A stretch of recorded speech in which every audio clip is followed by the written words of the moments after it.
Sir, can we talk? Tanong ni Melissa sa kanyang boss na si Richard Winson. Nakapasok na ito sa loob ng opisina ni Richard. Hindi man lang napansin ng binata ang presensyang pagpasok ng dalaga. Nakaupo sa swivel chair ang lalaki. Nang marinig niya ang boses na iyon ni Melissa, ay doon niya palang napagtanto na may tao sa harapan niya. Agad niyang tinigil ang pagpipirma sa mga papeles at itinuon ang atensyon nang makita ang kanyang personal assistant. Tumayo siya at lumapit sa kinaroroonan ng dalaga. Nakatayo si Melissa na pinagmamasdan ng amo niya na papalapit sa kanya. "Is there a problem, Miss Morandarte?" Alalang tanong ni Richard habang nakasandal sa duluhan ng mesa niya at nakapamulsa. Ilang segundo ang nakalipas ay hindi pa rin nagsasalita si Melissa. Nabahala tuloy ang boss niya dahil hindi matigil si Melissa sa pagkagat sa ibabang labi nito. Tumikhim muna si Richard bago magsalita at para rin mawala ang kakaibang tensyon sa kanilang dalawa. "I can't help you if you will not say anything." "I admire sir for a very long time." Pasigaw na pag-amin ni Melissa kay Richard. Nakayuko ito at hindi man lang makatingin ng diretso sa kanyang boss. Gulat na gulat ang reaksyon ni Richard sa narinig. Dahil doon ay napatayo ito ng tuwid. Pumugha ng malalim na hinga na para bang kanina niya pa gustong gawin. Humakbang siya papalapit kay Melissa. Si Melissa naman ay inangat ang dahan-dahan ng kanyang ulo upang matanaw na si Richard.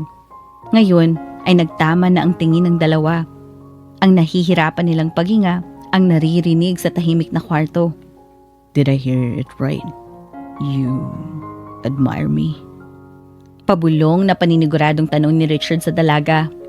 "I do, sir." Mahinhin at nakakaakit na sagot naman ni Melissa. "Sir? Sir?" Tila bang parang umi-echo-echo ang boses na tumatawag kay Richard.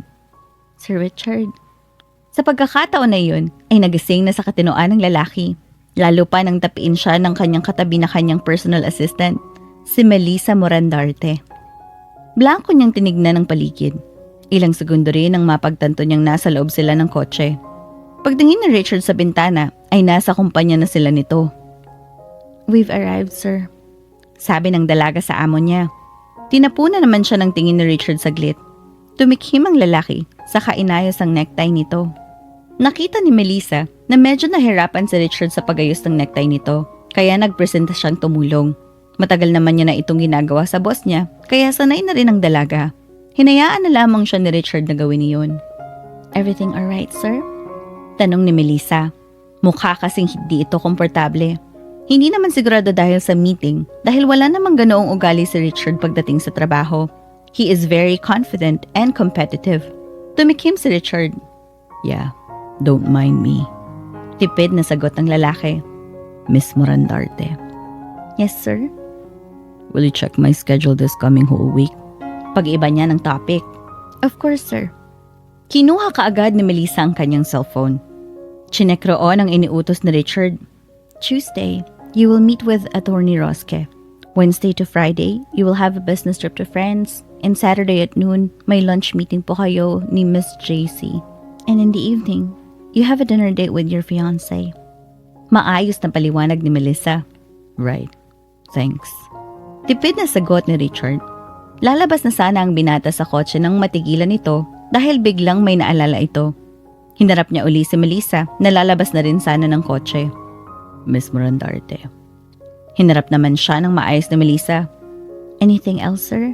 Kuryosong tanong nito sa amo dahil mukhang hindi mapakali ito mula pa kanina. "I am expecting that you will finish this project of yours perfectly." "Makakaasa po kayo. Hindi ko po kayo bibiguin, Sir Richard." Saglit nang ngiti naman ang tugon ni Richard sa kanyang personal assistant. Lumabas na sila ng kotse. Pumasok na sa isang malaking building kung saan doon inilalatag ni Melissa ang proyektong pinagpuyatan at pinaghandaan niya. Napakamamahalin tignan ng lugar. Ang building ay napapalibutan ng matitibay na salamin. Parang hindi ito nadudungisan dahil sa kintab. Hindi lang loob ang nakamamanghang tingnan, kundi ang labas rin. Maayos na naka-organize ang mga magagandang halaman at bulaklak na nakadisplay doon at walang kalat man lang na makikita. Pagpasok mo sa loob ng kumpanya ay malinis at desente ang mga kasuotan ng empleyado. Lahat sila ay napapalingon sa kasama ni Melissa na si Richard. Ang iba ay binabati ang mayamang negosyante ng magandang umaga. Ang iba naman ay iniyuyuko ang ulo pag nadadaanan nila si Richard upang pagbibigay galang na rin. Nang makarating na sila sa 5th floor ng building, ay wala nang sinayang panaoras si Melissa na asikasuhin ang mga dapat ayusin para sa magaganap na meeting ng kanyang boss. Habang kinakausap ni Mr. Winston ang mga kasama niya sa meeting, ay dumiretso naman kaagad si Melissa sa meeting room. She prepared the handouts, agenda printouts, etc. for the distribution of the meeting. Nakahanda na rin ang malaking TV para sa presentation ng dalaga. Hindi rin nagtagal ay nagsidatingan na ang mga kanegosasyon ng mayamang negosyante na si Richard. Kanya-kanya sila ng upo. Nasa harapan nakaupo ang boss ni Melissa habang siya naman ay sa tabi nito. Maayos na ipanaliwanag ni Melissa ang commercial na ilalabas ng kumpanya nila ni Richard sa kanegosasyon nito. Walang patumpik-tumpik at walang labis at walang kulang nitong isinalaysay ang lahat ng kalalabasan pati benepisyo ng lahat ng mga sumasangguni sa kumpanya ni Richard. Very well. I'm impressed by Mr. Winston. Everything about the organization that you all prepared is perfect. We're so sure that this is our best decision to partner with your company. Puri ng isang matandang lalaki kay Richard bago siya kamayan. Ngumiti naman si Richard sa kakinamayan ng matanda. You will not regret it, sir, he surely said. Isa-isa nang kinamayan si Richard ng mga tao roon at walang tigil na papuri ang lumalabas sa mga bibig nito. Isang matandang babae ang huling nakipagkamay sa kanila. Isa siya sa pinakamayamang negosyanteng babae sa Pilipinas. Malaki ang respeto sa kanya. Nang matuon ang atensyon nito kay Melissa, ay abot tenga ang kanyang ngiti. Kinamayan niya ang dalaga. Nagulat ang reaksyon ni Melissa pati na rin si Richard. Mr. Winston. Tawag ni Miss Aurelia, ngunit hindi ito nakatingin kay Richard kundi kay Melissa. Yes, ma'am. Richard answered while wearing a look of confusion on his face. Your personal secretary did an amazing job for this project too. Bibihira na lang ang mga ganitong tao ka-dedicated sa trabaho. Nakasisiguro akong malayo ang mararating ng batang ito. Puri ng magandang matanda sa empleyado ni Richard na hindi naman ito nakaugalian gawin. Usually, kapag nasa isang meeting ito, pagkatapos niyang kamayan ng lahat ay umaalis na lamang ito bigla. Ni hindi nga rin ngumingiti si Miss Aurelia pag oras ng trabaho, ngunit kay Melissa ay nagawa niya iyon. Oh madam, you don't know how grateful I am for what you said to me. Thank you very much, ma'am. Pasasalamat ni Melissa. You are very welcome, my dear. You really deserve to hear that. You are such a hard-working lady. Indeed, madam. That is why I'm lucky to have her by my side. Awkward na tinignan siya ni Melissa na sinundan naman ni Miss Aurelia. Napansin ni Richard ito kaya ipinagpatuloy niya ang sunod na sasabihin nito. As my personal assistant. Tumawa ng mahina si Miss Aurelia. See, even your boss is agreeing with me, Miss Morandarte. Malawak nang initian na lamang ito ni Melissa. Richard seemed really impressed by her. Sa meeting pa lang kung paano niya i-handle ang proyekto, ay manghang-mangha ito sa dalaga. Palihim niyang sinulyapan si Melissa na nakangiti habang kinakamayan si Miss Aurelia. Hindi na namamalaya ni Richard na kanina pa pala siya nakatitig at nakangiti kay Melissa. Mabilis na nagbago ang reaksyon niya nang harapin siyang may matamis na ngiti sa labi ng kanyang personal assistant. Aalis na po sila, sir. Samahan ko lang po sila palabas. Pagpapaalam ni Melissa. Tiningnan siya ni Richard bago sumagot ng, yeah, sure. Hahakbang na sana si Melissa nang matigilan ito dahil hinawakan na lang siya bigla sa braso ni Richard. Kaagad naman yun inalis ng binata nang harapin siya ni Melissa. May ipag-uutos po ba kayo, sir? Kalmadong tanong ni Melissa. Bumalik ka rito. Pagkatapos mo silang ihatid. Medyo nahihirapang sabihin ng lalaki. I will, sir. Makalipas ng 1 minuto ay nakabalik na si Melissa sa silid kung saan pinagmula ng meeting kanina. Nadatnan niyang nakatayo pa rin sa Richard kung saan niya iniwan ito.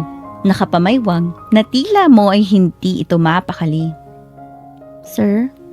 Nabalik sa wisyo si Richard. Dahan-dahan hinarap ang papalapit na si Melissa.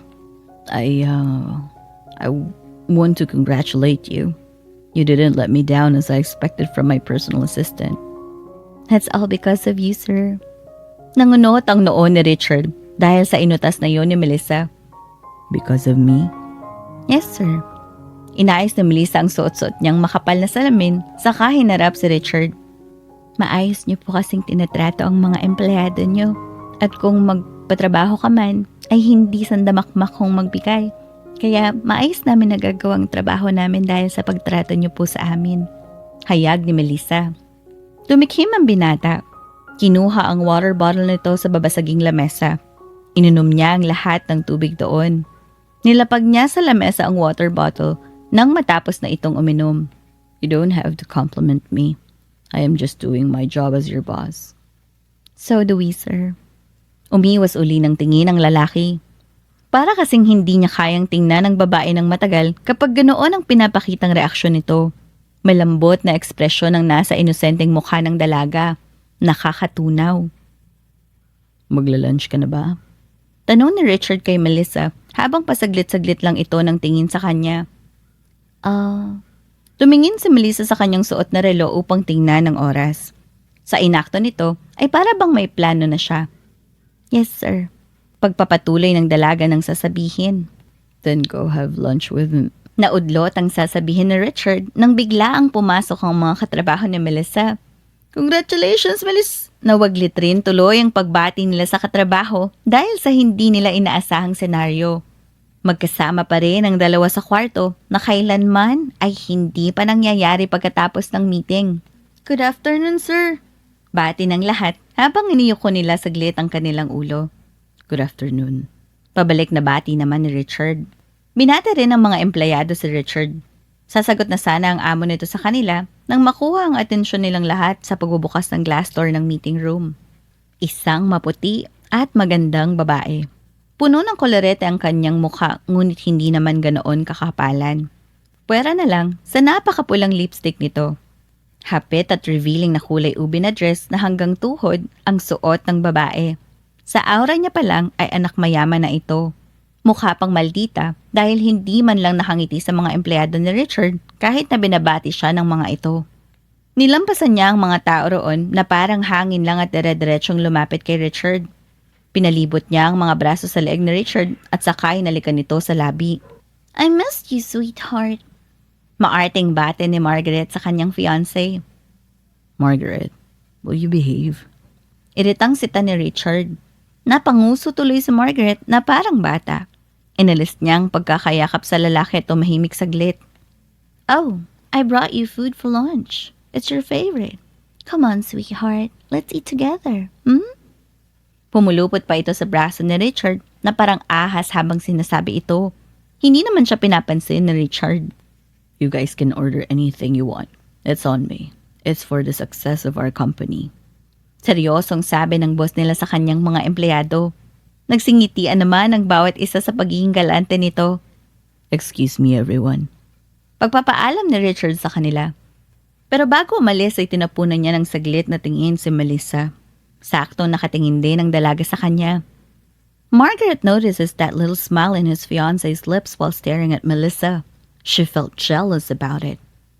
When he is satisfied, Richard then takes his leave with his fiancée.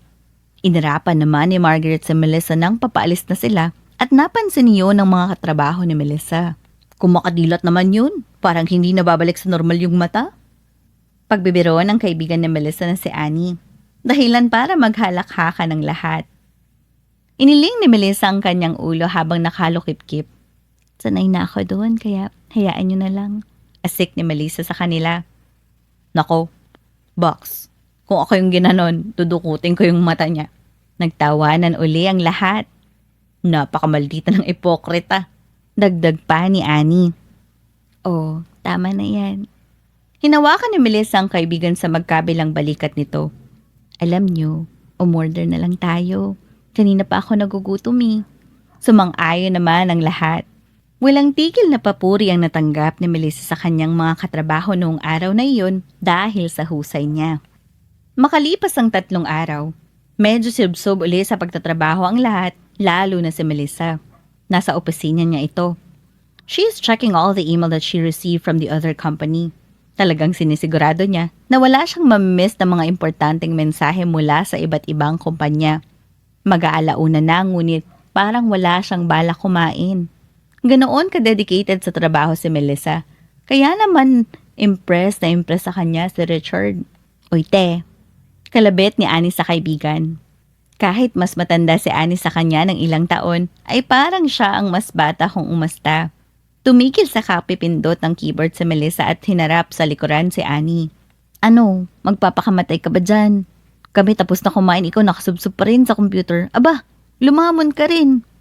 Pananermo ni Annie na habang may halong pang-asar. Inarapan na lamang ni Melissa si Annie at ibinalik ang atensyon sa computer. Busog pa ako. Kakain din ako mamaya kaya huwag ka na mag-alala pa dyan. Sabi ni Melissa. Hay, bahala ka nga. Natuon ang atensyon ng dalawa sa isang babaeng tumatakbo patungo kay Melissa. Sinisigaw pa niya ang pangalan ng dalaga na para bang may masama itong ibabalita. Tumayo si Melissa at sinulubong ang katrabaho. Cherry, anong nangyayari? Bakit ka sumisigaw? May pag-aalala na tanong ni Melissa rito.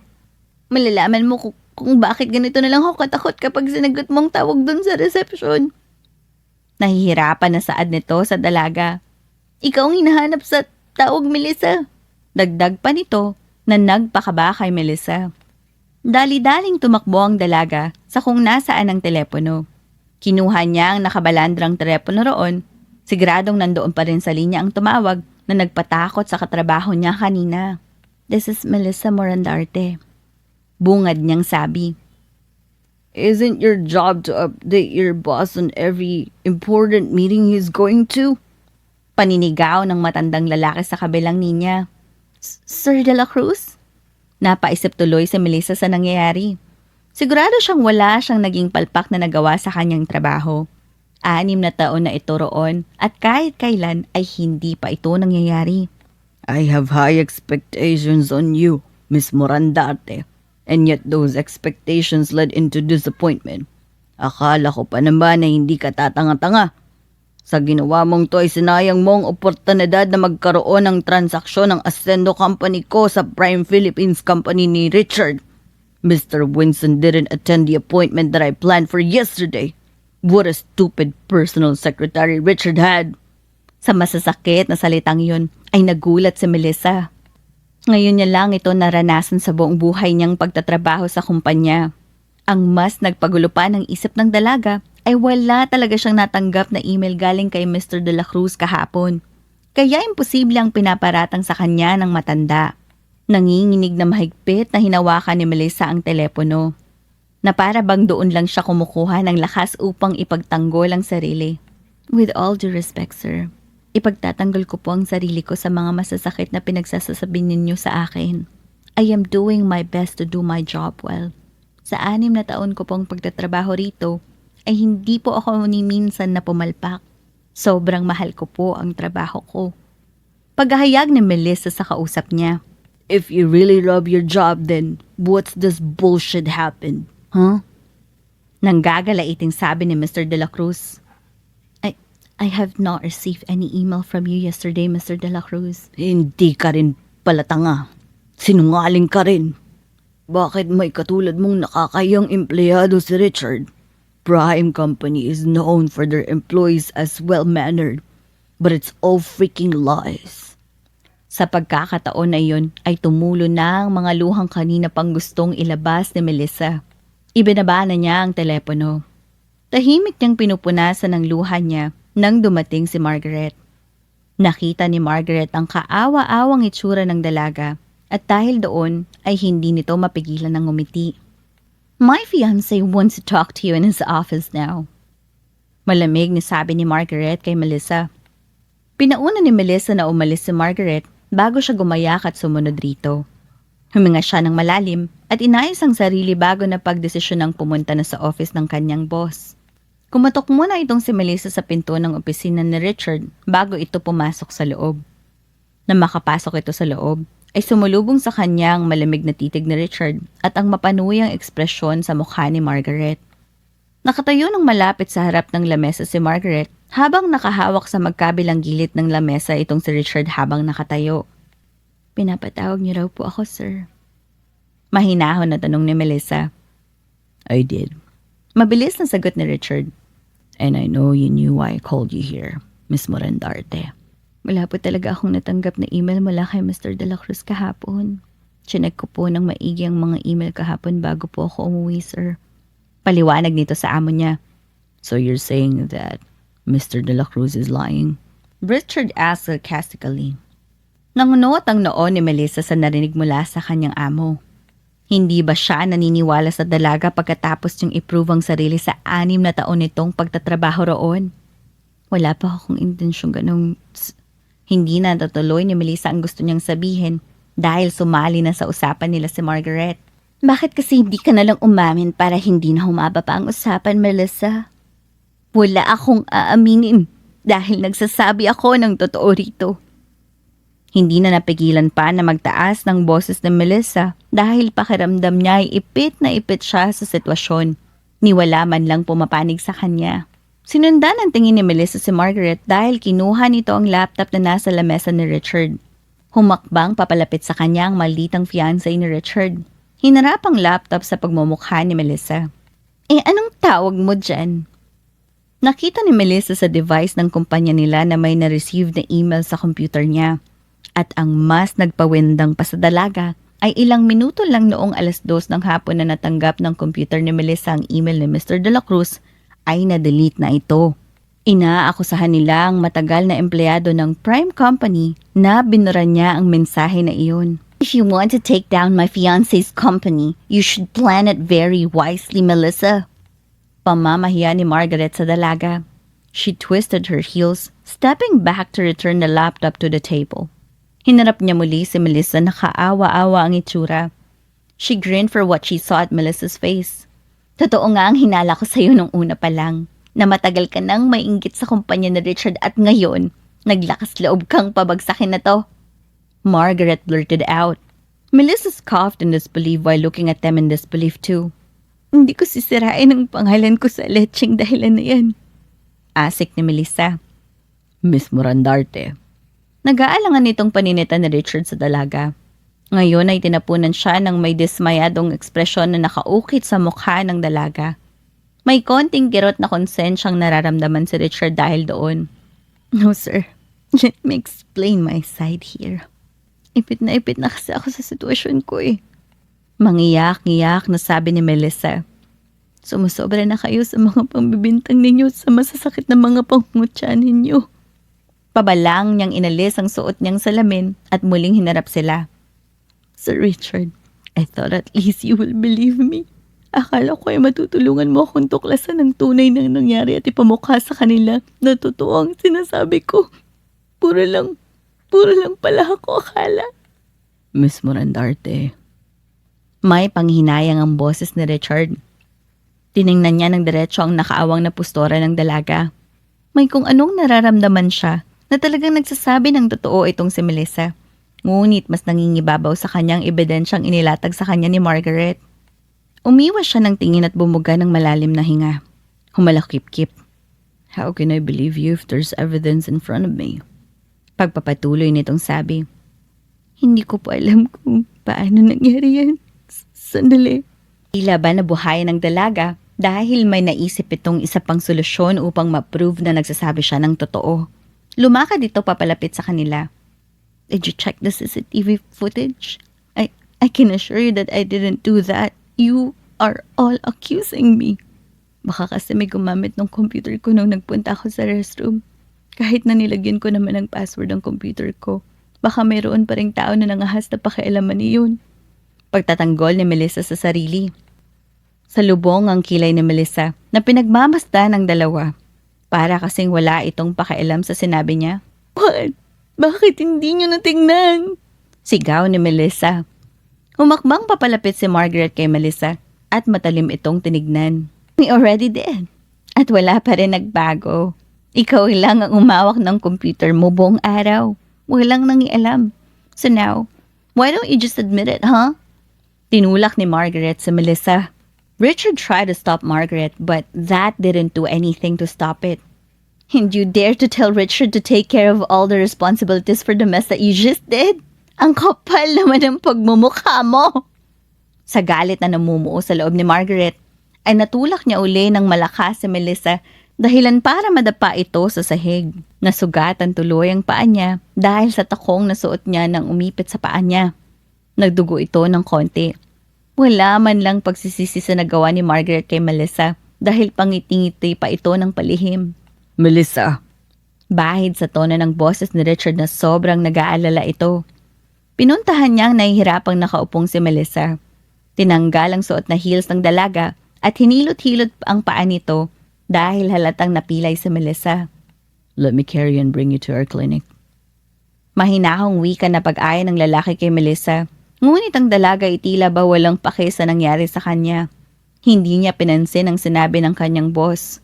Nang bubuhati na siya ni Richard, ay doon naman umiksena ang fiancé nito. Richard, ano ba ang ginagawa mo? Bitawan mo nga yung babaeng yan. Paninigaw nito kay Richard habang hinihila ang kamay ng fiancé niya papunta sa kanya. Enlist naman niyon ni Richard ng walang ingat. Masama niyang tiningnan si Margaret. Irita din siyang tiningnan ni Margaret. Huwag mong sabihin na naniniwala ka sa sinungaling ng babaeng yan, Richard. Umaarte lang siya para kawaan mo at para rin maniwala ka sa kanya. Stop it, Margaret. Let's not talk about that now. Melissa is injured. She needs our help. Napapansin na ni Melissa na nag-aaway na ang magkasintahan dahil sa kanya, kaya pilit siyang tumayo na walang tulong na hinihingi kay Richard. Kaya ko po, sir. Okay lang ako. Walang ganang saad ni Melissa. Oh, see? She can manage to stand up. She was just overreacting. Nanggigigil na utas ni Margaret habang dinuduro-duro pa ang kinaiinisan na dalaga. Richard. Tawag ni Margaret sa fiancé, ngunit hindi man lang siya tinapunan ng tingin ng lalaki. Nakatuon ang atensyon nito sa nahihirapang tumayo na si Melissa. Para tuloy nag-uusok ang kanyang ilong sa galit na nakikita niya. Don't tell me you will still let her work here after all the mess that she did to your company? Malaki ang sinayang niyang kliyente. Nagkaroon pa ng malaking problema sa kumpanya mo dahil sa bobong babae na yan. Nakayuko si Melissa. Ikinukuyom niya ang mga kamao niya dahil sa masasakit na salita na iyon na hindi matapos-tapos. Pagod na itong pakinggan pa iyon ang paulit-ulit.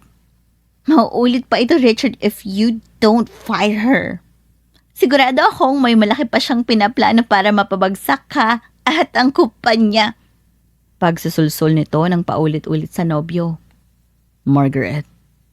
Tinapunan niya ng tingin ng nobya nang walang ganang reaksyon. Let me take care of this on my own. Seryosong sabi ni Richard. Lumapit si Margaret kay Richard at dahan-dahan niyang niyakap ang braso nito. I just want to help you, sweetheart.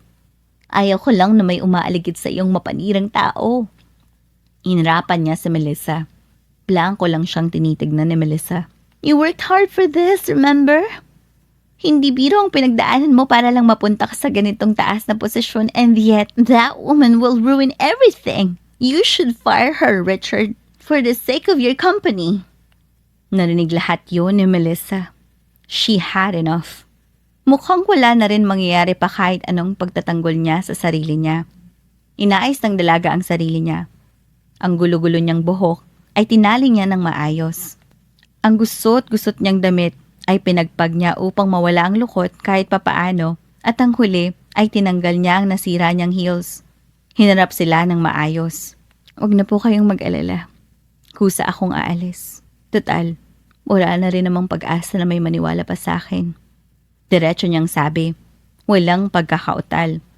Ganoon talaga siguro pagka may naiinggit na tao sa inyo. Gagawa yun ng paraan para mapabagsak ka. Talagang sa pagsasalita na iyon ni Melissa, ay pinuntiryan niyang tingnan si Margaret. Masama naman siyang tinignan pabalik ni Margaret. Huling ginawa ni Melissa bago ipagpatuloy ang sasabihin niya, ay sinuot niya ang kanyang makapal na salamin. Sir Richard, I hope someday you will not regret not believing me. Malambot na ekspresyon siyang pinagmamasta ng lalaki. You don't have to fight because of me. Para sa ikatatahimik ng lahat, I resign. Pagkatapos niyang sabihin ng huling katagang iyon, ay tinalikuran niya ang dalawa. Dire-diretso at walang lingon na umalis ito sa silid. Wait, Melissa. Tawag ni Richard sa papaalis na dalaga. Susundan niya sana ito ngunit pinigilan siya ni Margaret. Humakbang ito sa harap ng lalaki. Let her leave, Richard. Tama lang na umalis siya sa kumpanya mo. Hayag ni Margaret sa kasintahan na hindi alam kung ano ang magiging pakiramdam nito. Lumipas ang 3 linggo. Pakiramdam ni Melissa ay isa na siyang inutil sa nangyayari sa buhay niya. Ang kusang pag-resign ba sa kumpanya ni Richard ang mali niyang nagawa? Sinusubukan kasi nito na mag-apply sa iba't ibang company sa Manila, ngunit walang tumatanggap sa kanya.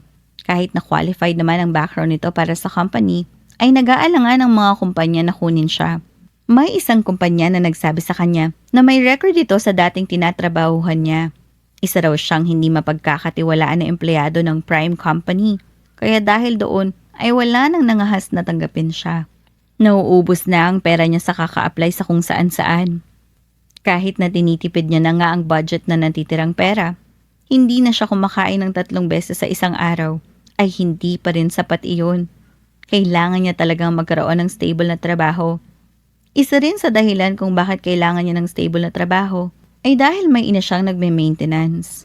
Nakahilata noon si Melissa sa kanyang maliit na inuupahang kwarto nang makarinig siya ng tawag mula sa kanyang cellphone. Kumaripas ito ng upo at mabilis na kinuha ang telepono sa gilid ng maliit na table na katabi ng kama niya. Umaasa si Melissa na trabaho ang tumatawag sa kanya. Sa hindi niya inaasahan ay ang ina niya ito. Hindi niya sinasabi kahit kailanman sa kanyang ina ang nagiging problema niya dahil ayaw niya ito na mag-isip pa ng kung ano-ano at mas stress ang kanyang pinakamamahal na inan lalo pa at may sakit ito. Sinagot ni Melissa ang tawag ng kanyang ina. Tumikim ito upang may ayos niya ang tono ng boses niya para hindi mapaghahalatang kagagaling lang nito sa pag-iyak. Nay, buti po na batawag kayo. Kamusta ang pinakamaganda kong nanay, Pilit ni Melissa na itinataas ang enerhiya ng boses niya para malaman ng kanyang ina na ayos lamang ito. Ang anak ko talaga, kahit kailan, hindi nawawala ng enerhiya. Saka tumawa ang kanyang ina. Pinipigilan ng dalaga na huwag maiyak. Siyempre po, Nay, kapag kasi kayo ang kausap ko, lagi akong masaya, lagi akong malakas. Sagot nito sa kanyang ina na nasa kabilang linya. Ay sus, anak ko talaga. Totoo nga po iyon, Nay. Bumalik sa pagkahigaan dalaga. Tinamdam ang namimiss itong boses ng kanyang nanay. Oo nga po pala. Napatawag po kayo. Ano pong atin? Kuryosong tanong ni Melissa sa kanyang ina. Hindi naman kasi iyon natawag lagi. Sinabihan rin kasi ni Melissa na kung tatawag man ito para kumustahin siya, ay wag na. Ayaw kasi ni Melissa ang ganoon. Lagi niyang sinasabi sa kanyang ina na hindi dapat pa siya mag-aalala sakay sa isa niyang anak dahil ayos naman ang kalagayan nito dahil nga sa ayaw nito na magdagdag pa ng iisipin ni Celia dahil may sakit ito. Kaya tatawag lamang ang ina kapag may kailangan nito o problema. Anak, alam kong sobrang kapal na ng mukha ko para sabihin sa'yong may problema uli. Sa'yo lang ako lagi naasa. Pabigat na ako sa'yo, anak. Nahihiyang pag-amin ni Celia sa anak. Nay, huwag niyo nga pong sabihin yan. Kahit kailanman ay hindi kayo naging pabigat sa akin. Sabi ni Melissa na isinusiguradong hindi maramdaman ng inang paninisi sa sarili nito. Pero kasi anak, dahil sa sakit kong ito, alam ko namang nahihirapan ka dyan kahit hindi ka nagsasabi. Kasalanan ko ang lahat. Mangyak-ngyak na pahiwatig sa anak. Tumagilid ng higa si Melissa. Doon na nagsimulang nagsituluan ang mga luha nito. Hindi niyo po kasalanan nagkasakit kayo. Walang may gusto niyan. Humugot ito ng malalim na paghinga bago ipinagpatuloy ang pagsasalita nito. Pagsubok lang po ito, Nay. Malalampasan natin ito sa tulong ng Panginoon basta manalig lang po tayo sa Kanya. Wala naman pong ibinibigay ang Diyos na problema sa isang tao kung hindi po natin ito kayang lampasan. Ilipas rin po ito at tagumpay natin itong malalampasan. Tila ba lumakas ang loob ni Celia sa sinabi ng kanyang mabuting anak.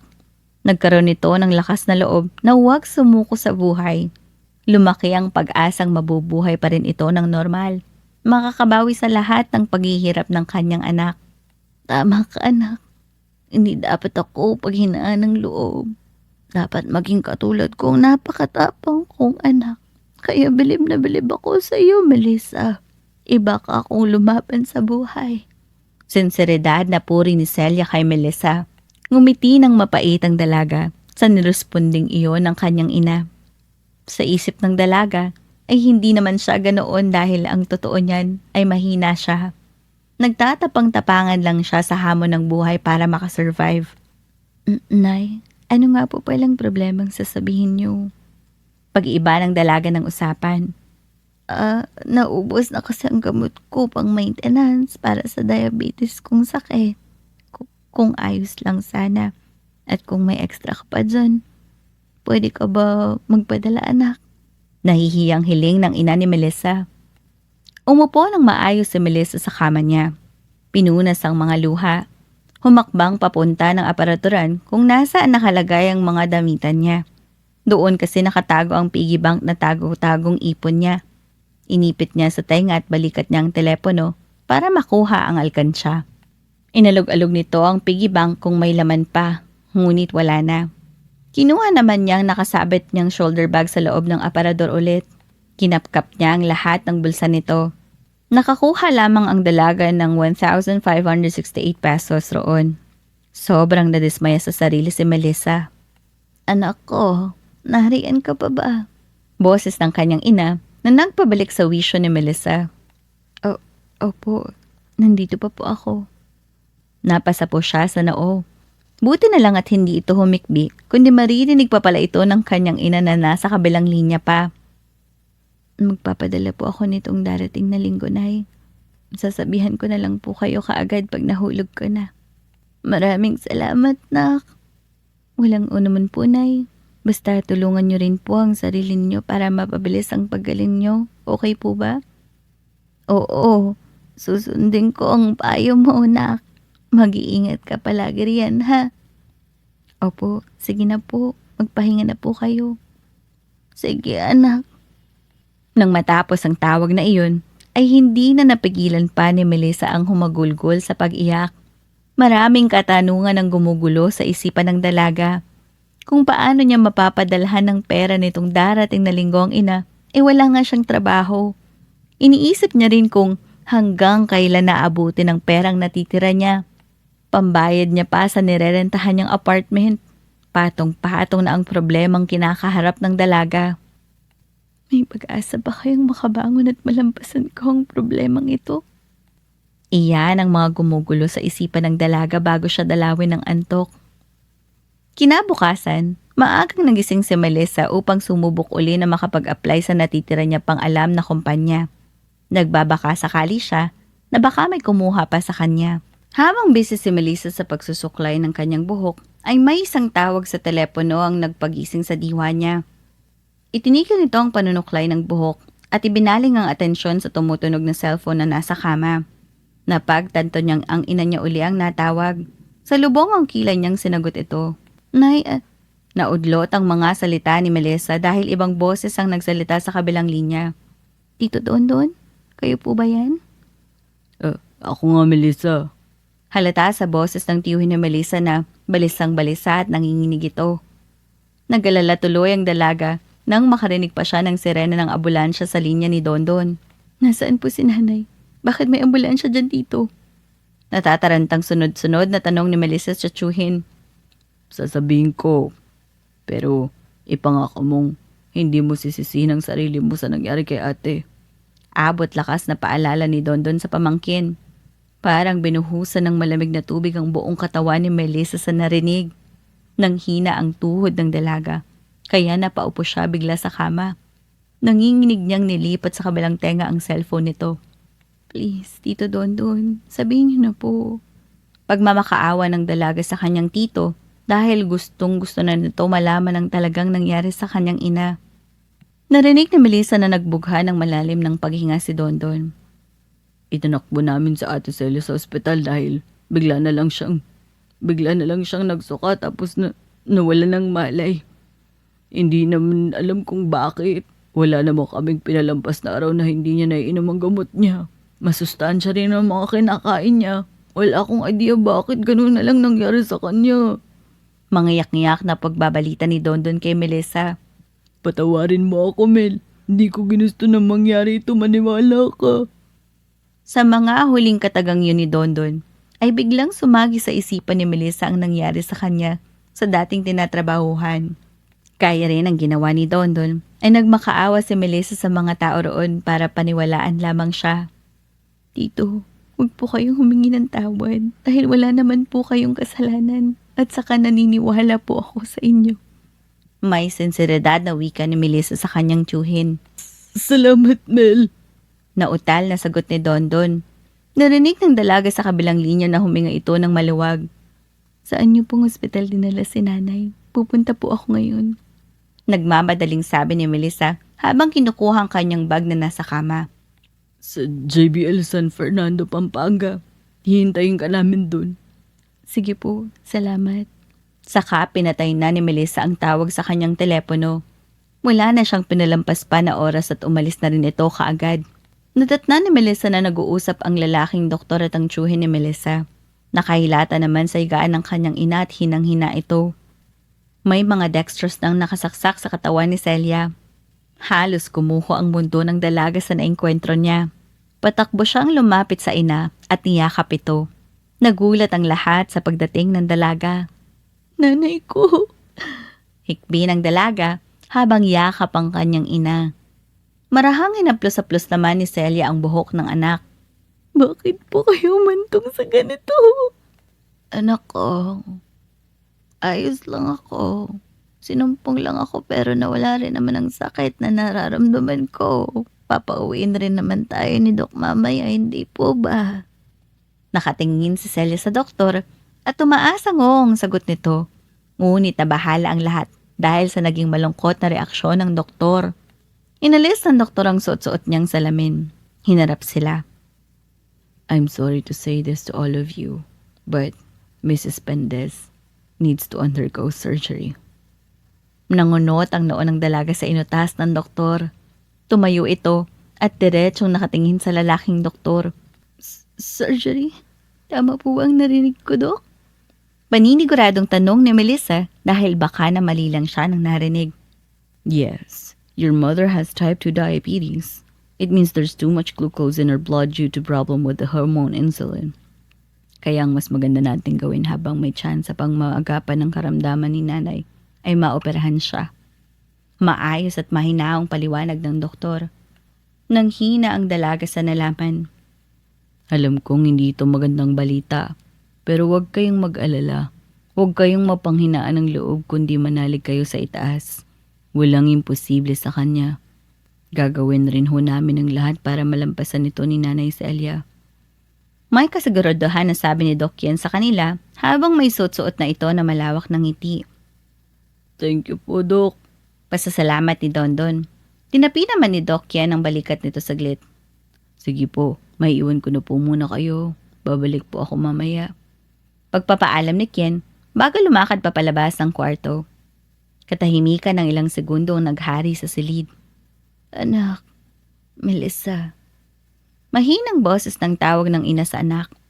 Para bang bumalik sa sarili itong si Melissa sa tawag ng ina. Hinarap niya ito at dahan-dahan lumapit kay Celia. Kinuha ng maingat ni Melissa ang kamay ng nanay niya at inilagay ito sa pisngi niya. Nandito po ako, Nay. Hindi susuko ang nanay para sa iyo dahil gusto pa kitang makasama ng matagal. Gusto ko pa maranasan na pumasyal tayo kahit saan na tayong dalawa lang. Gusto ko pa maranasan na tumatawa tayo ng walang katapusan. Tumango-tango naman si Melissa habang ang mga luha niya ay patuloy na dumadaos-dos. Gusto ko pa na magpakananay sa'yo, anak ko. Gusto ko pang bumawi sa'yo. Nahihirapan na wika ni Celia. Napapapakit ito na parang inaantok. Nabahala si Melissa doon. Magpapahinga lang muna ako, anak ha. Huling sambit ni Celia bago ito tuluyang pumikit. Tito? Nilingon niya ang tiyuhin niya na may pagkataranta. Tinapi naman ni Don ang balikat ng pamangkin tsaka sinabing, Tinurukan si ate ng gamot kanina at sabi ng doktor ay makakatulog raw siya kapag umepekto na ang gamot sa katawan niya. Tila ba nabunutan ng malaking tinik ang dibdib ni Melissa sa mga linyang iyon. Napansin ito ni Dondon at saglit siyang napangiti dahil doon. Ayos lang ang nanay mo. Salamat, tito. Ngitian lamang siya ni Dondon. Bakit hindi ka muna magpahinga saglit? Sigurado akong malayang binyahe mo. Payo nito sa kanyang pamangkin. Umiling naman si Melissa. Ibinaba niya ng marahan ang mga kamay nang inapabalik sa higaan. Hindi na po kailangan. Kayo na lang po ang magpahinga dito sa tabi ni nanay. Bibili lang po ako ng makakain natin. Malamig na sabi ni Melissa. Umalis na rin ito kalaunan. Naiwan namang wala nang binitawan na salita si Dondon roon. Nang makalabas na ang dalaga sa ospital, imbes na bibili na sana siya ng pagkain, ay naudlot ang plano niyang iyon. Natanaw niya kasi ang malaki at lumang simbahan sa harap lamang ng ospital. Napagdesisyonan niyang dumaan muna roon saglit. Naabutan niya na may ilang tao roon na nagdadasal ng tahimik. Pumwesto siya sa huling upuan sa likuran at doon lumuhod. Ipinikit ang kanyang mga mata habang nakapustura ang mga kamay na pandasal. Ninamnam muna saglit ang dalaga ang pahingang presensya sa loob ng simbahan bago nagdasal sa isipan. Hindi ko po alam kung ano ang unang salitang lalabas sa bibig ko dahil sa dami ng problema kong nararanasan. Panginoon, magulo po ang isipan ko ngayon. Magulo na parang gusto ko nang tapusin ang buhay ko para lang matapos sa itong hirap na nararanasan ko at ng pamilya ko. Pero pipilitin ko pong hindi po ako magpapadaig doon at kayo ang pagkakatiwalaan ko sa sitwasyon ko. Panginoon, kayo po ang gumabay sa akin kung ano ang tamang gawin. Kayo po ang manguna sa puso, isip ko, sa desisyon at emosyon ko. Kayo po ang manguna sa akin nang sa gayon ay may lakas po ako at ng pamilya ko na malampasan ang problemang ito na magbibigay tatag sa amin. Amen. Pinili niyang manatili muna roon ng ilang minuto bago mapagdesisyonan ni Melissa na umalis. Sa pag-alis ng dalaga, ay may bigla namang na-vibrate sa bulsa ng pantalon niyang suot, ang cellphone niya. Nang makitang si Annie ang tumatawag, ay agad niya itong sinagot. Magsasalita na sana si Melissa nang mawaglit ito dahil inunahan siya ng kaibigan. Melissa! Box! Hindi makapaniwala nitong tanong sa kabilang linya. Naku, mabuti naman at sinagot mo ng tawag ko. Kamusta ka na? Nag-aalangan si Melissa na ilabas ang problema sa kaibigan. Hindi rin talaga siya komportable sabihin ito sa iba. Ayos lang naman. Pagsisinungaling ng dalaga. Hoy, wag ako Melissa. Sa tono ng boses mo ay halatang nagsisinungaling ka eh. Ayos nga lang ako. Ikaw ba, kamusta na? Tanong ni Melissa kay Annie. Eto, maganda pa rin naman. Biglang natawa nang mahina si Melissa sa biniro ng kaibigan. Akala niya kasi seryoso ang ibabalita sa kanya nito. Oh, bakit ka tumawa dyan? Totoo naman na yun ah. Pero seryoso nga, Annie. May sadya ka ba at napatawag ka? Pag-iiba ng usapan ni Melissa sa puro kalokohan ni Annie. Narinig ni Melissa na tumikim sa kabilang linya ang kaibigan. Ang totoo niyan, kaya ako napatawag ay dahil gusto kong makipagkita sa'yo, Bax. Mayroon lang kasi akong importanteng ibibigay sa'yo at sasabihin. Nabahala na si Melissa. Minsan lang kasi maging seryoso itong si Annie, kaya bago iyon sa kanya. Saang lugar at kailan? Para hindi na humaba pa ang usapan, ay tinanong na ito ni Melissa. Ako na lang pupunta dyan, nasaan ka ba ngayon? Diretsahang wika ni Annie. Nasa San Fernando, Pampanga ako ngayon. Kaya mo ba bumiyahe papunta dito? Oo naman. Oh, basta. Message na lang kita kapag nakarating na ako sa San Fernando. Babiyahe na ako ngayon. Bye, Box! Naputol na ang tawag doon. Kanina pa nagtataka ang dalaga kung bakit ganoon na lamang kadesidido na makita siya ng kaibigan. Sa 5 oras na paghihintay ni Melissa na dumating ang kaibigan sa lugar nila, ay naasikaso na niya ang kanyang ina. Napakain niya ito ng prutas at kulay na nabili lamang nito sa labas ng ospital. Umuwi din muna si Dondon upang magluto ng kanilang pagkain hanggang panggabihan. Nakausap na rin ni Melissa ang doktor tungkol sa bill na magagastos nila sa ospital. Ano pa ba ang asahan ni Melissa doon? Siyempre, mataas ang bill at wala nang libre pa sa panahon ngayon. Hindi niya alam kung saan siya kukuha ng ganoon kalaking pera. Pero isa lang ang nakasisiguro sa dalaga, ang hindi sila pababayaan ng Diyos. Iidlip sana si Melissa ng ilang segundo sa tabi ng kanyang ina Ngunit sumakto naman na may tumunog sa cellphone nito. Kinuha niya ang shoulder bag na nakapatong sa lamesa na katabi sa gilid ng kama ng kanyang ina. Nagmamadaling dinukot niya roon ang kanyang cellphone dahil baka magising ang mahimbing na natutulog niyang nanay. Lumayo ito ng kaunti sa ina at doon sinagot ang tawag ni Annie. Ibinigay kaagad ni Annie ang lokasyon kung saan sila magkikita. Bumalik si Melissa sa kanyang pwesto kanina para kunin ang kanyang bag. Nang malako ang tingin niya sa ina, ay binagyan niya ito ng halik sa noo. Lumakad na palabas ng kwarto si Melissa. Nagtama ang tingin ni Dondon at Melissa dahil pareho silang naroon sa pagitan ng pinto. Alis ka? Tanong ni Dondon sa pamangkin. Tumango naman si Melissa. Opo tito, may kikitain lang na importanteng tao. Kayo na po munang bahala kay mama. Sagot ni Melissa habang ibinabalik ang telepono sa kanyang bag. Walang problema. Basta mag-iingat ka kung saan man yung lakad mo. Tipid nang initian naman siya ni Melissa bago tuluyang umalis. Bax! Hindi na ako magpapaligoy-ligoy pa. Nandito ako para umamin sa'yo. Pangungunang sabi ni Annie. Nasa cafe na silang dalawa, magkaharap na nakaupo. Piniling manahimik ni Melissa at pakinggan ang kaibigan kahit litong-lito na ito sa sitwasyon. Hinawakan ni Annie ang magkabilang kamay ng kaibigan na nakapatong sa lamesa. Alam kong magagalit ka sa sasabihin ko at maintindihan ko yon. Kesa naman araw-araw akong lalamunin ng konsensya ko pag di ko to ginawa.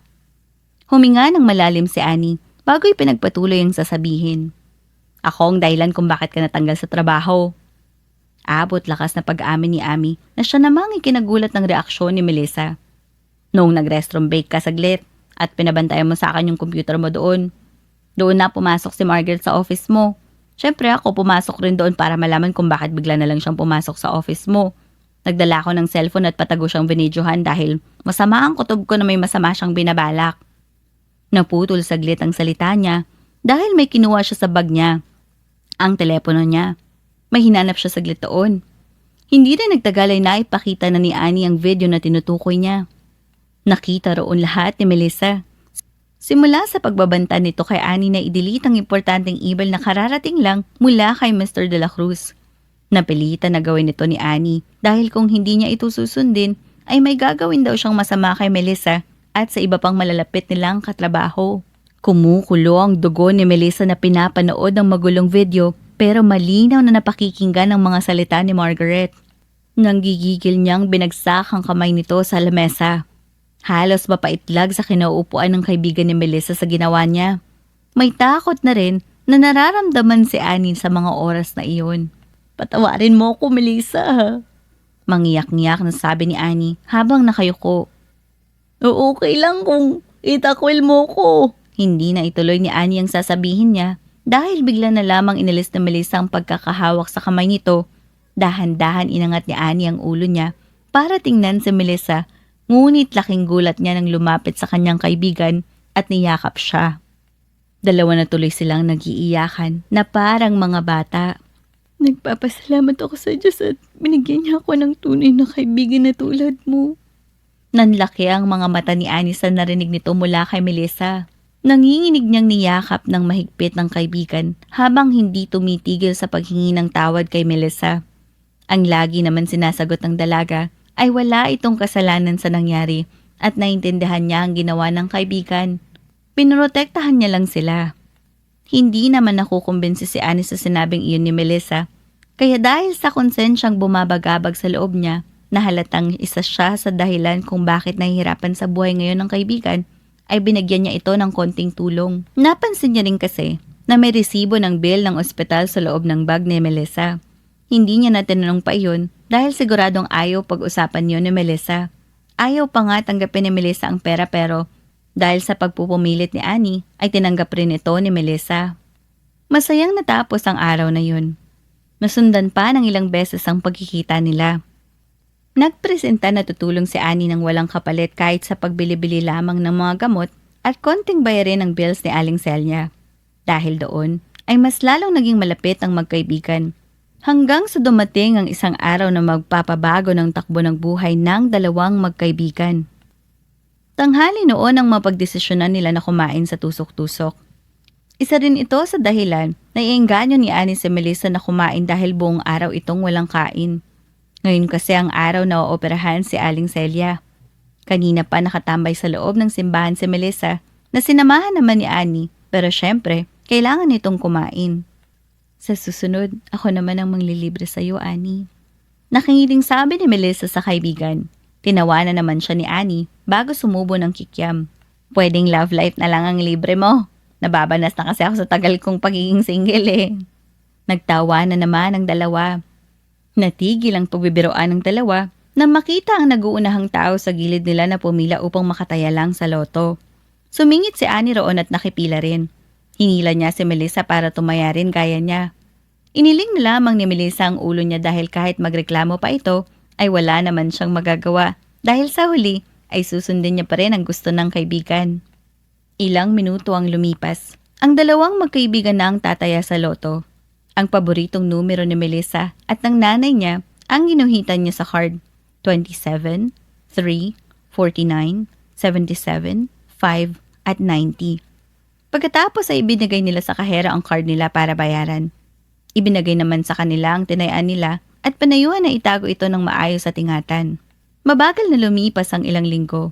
Naging successful ang operation na ginawa kay Celia. Bumalik ang dating sigla ng nanay ni Melissa. Ngunit kahit na ganoon, ay kailangan pa rin nilang lumagi sa ospital dahil hindi pa ganoon kalubos na magaling ang katawan ni Celia. Hindi maalis-alis ang ngiti ng dalawang mag-twin sa labi nila habang inaasikaso si Celia. Iniipitan ni Dondon ang ate niya na nakaupo sa higaan habang hinahanda naman ni Melissa ang pagkaing dala-dala ni Dondon at niluto pa nito sa bahay. Sinigang na baboy at chapsuy ang ulam nila. Binuksan ni Dondon ang telebisyon para may libangan sila habang kumakain. Natigil ang pag-uusap ng tatlo dahil sa isang palabas sa TV. Ipapalabas raw kasi ang mananalo sa loto kasama ang nakakuha ng 300 milyong piso. Tumayo si Melissa at kinuha ang remote sa dingding sa tabi ng TV. Nilakasan niya ang volume nito na nagpabigay hinala sa magkapatid. Sinusundan lang ng mata nila ang pagkuha ni Melissa ng card sa bag niya. Nagtagal na rin ang announcement sa TV bago inanunsyo kung sino ang nanalo ng 300 milyon. Nawalan na ng pag-asa si Melissa dahil imposible naman na siya ang makakuha ng ganoon kalaking pera. Bumalik siya sa kinauupuan niya kanina at ipinagpatuloy ang pagkain. Pero halata pa rin kay Melissa na interesado siyang pakinggan ang numerong inihahayag ng reporter. 27, 3, 49, 77, 5, 90. Hayag ng lalaking MC. Napagtanto ng dalaga na siya ang panalo. Mabilis niyang nailapag ang pagkain niya sa lamesa at masayang ibinalita kay Dondon at sa nanay niya na siya ang nakakuha ng 300 million habang iwinabalandra niya ang card sa dalawa. Akala nila'y nagbibiro lamang ito, pero nang mahinahon na ipinaliwanag ni Melissa ito sa kanila, ay naniwala na sila. Hindi maipinta ang saya ang kanilang nararamdaman. Para kasing unexpected blessing ang nangyari. Hindi rin nakalimutan ni Melissa na ibalita ito sa kaibigan. Mas masaya pa ata si Annie sa naging reaksyon at pag-congratulate sa kaibigan na parang siya ang nanalo. Melissa, ready ka na? Concern na tanong ni Annie sa nakaupong kaibigan habang siya ay nasa likuran nito. Kaharap nila ang malaking salamin. Kita ang magandang refleksyon ng kanilang sarili roon. Hinarap siya ni Melissa nang may malawak na ngiti sa labi. Matagal na akong naging handa rito, Annie. Malakas na loob na sagot ni Melissa. Niyakap siya ni Annie dahil doon. Inalalayan niya ang kaibigan na tumayo at lumabas ng kwarto. Kumikinang na red dress ang suot nito na bumagay rin sa red heels nito. Sa postura ni Melissa ay talagang pagtitinginan at malalaglag ang panga ng mga tao sa event kapag nakita siya nito. Hinahanda ni Melissa ang kanyang sarili sa paghintay na tawagin siya ng MC. Walang kaba ang bumabalot sa katawan niya. Confident ito. I know you all can't wait to meet the new biggest investor of Prime Company.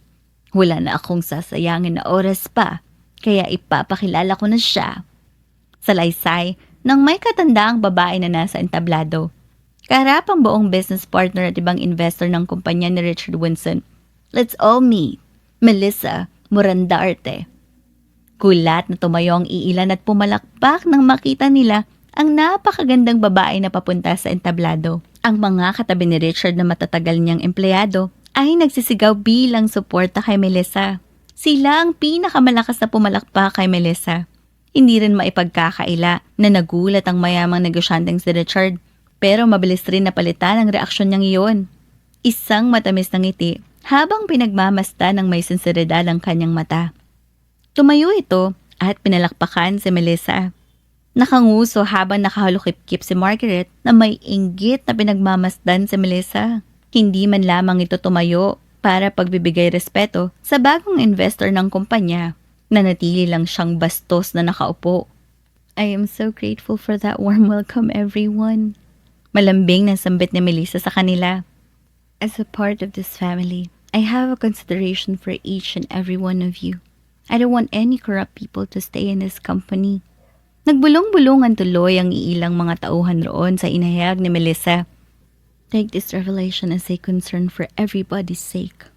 Pagkatapos yun sabihin ni Melissa, ay pumwesto ito sa gilid upang makita ng lahat ang video na ipiplay nila sa projector na nasa gitna ng stage. Tumambad sa kanilang pangaalipusta ni Margaret sa iilan pang mga empleyado ni Richard.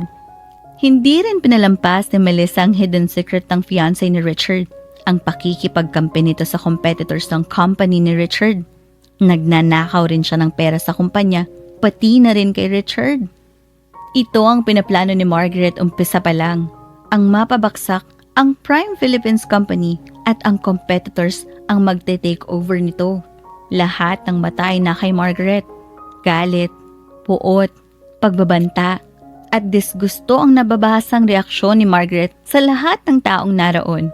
Tularo siya, iniiling ang ulo niya na para bang kinukumbinsi nito ang mga tao na hindi totoo ang ipinaparatang sa kanya ni Melissa. Tinignan ni Margaret si Richard. Umaasang ipapagtanggol siya nito pero bigo siya doon. Nandidiri siyang pinagmamasdan ni Richard. Hinawakan ni Margaret ang braso ng fiancé niya at walang tigil na nagmamakaawang iligtas siya nito sa kahihiyan. Binatawan siya ng pabalang ng lalaki dahilan para madapa ito sa sahig. Dumugo ang bukong-bukong niya sa paa dahil sa impact na pagdapa nito sa sahig. Wala man lang pagsisisi si Richard sa ginawa dahil iniwan niyang kaawa-awa ang babae. Inilibot ni Margaret ang mata niya at iyon ang pinagsisihan niyang nagawa. Pinagtatawanan kasi siya ng mga tao roon. Stop laughing! Halos mapaos na isinisigaw ito ng talunan na si Margaret. At it's all a lie! Don't believe that crazy woman! Nawaglit ang sasabihin niya nang mapansin nito na nasa harap na niya si Melissa. Mukhang hampas lupa ang posisyon ni Margaret habang si Melissa naman ay may kapangyarihan tingnan. Hindi pa doon nagtatapos ang lahat. Sigaw ni Melissa sa lahat. Hinarap ng dalaga si Margaret at sinabing, Margaret, gusto kong panoorin mo ang kahayupan na ginawa mo sa akin para habang buhay mo tong dalhin. Maririing wika ni Melissa. Huling inilatag roon sa projector ang video na pinakita sa kanya ng kaibigang si Annie. Si Margaret ang may pakana ng lahat. Sa pag-delete ng importanteng mensahe ng malaking kliyente noon ni Richard. Saktong naroon din sa event si Mr. De La Cruz. Napanood lahat ng matanda iyon. Oh, please! Gawa-gawa lang lahat ni Melissa yan! Dahil malaking inggit niya sa akin. Malakas na sampal ni Mr. De La Cruz ang natamo ni Margaret upang hindi niya maituloy ang pagsisinungaling nito. Hawak-hawak ni Margaret ang pisngi niya at masamang tinitigan ng matanda. You deserve to be in jail! Pamamahiya ni Mr. De La Cruz kay Margaret. Tinapi naman ni Melissa ang balikat ng matanda at sinabing, Don't worry, sir. I already had the police with me when I arrived here. Doon na nagpasukan ng mga pulis para hulihin si Margaret.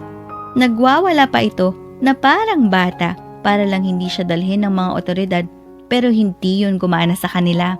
Nang mailabas na ng kapulisan ng kriminal na babae, ay doon na itinuon ng lahat ang atensyon nila kay Melissa.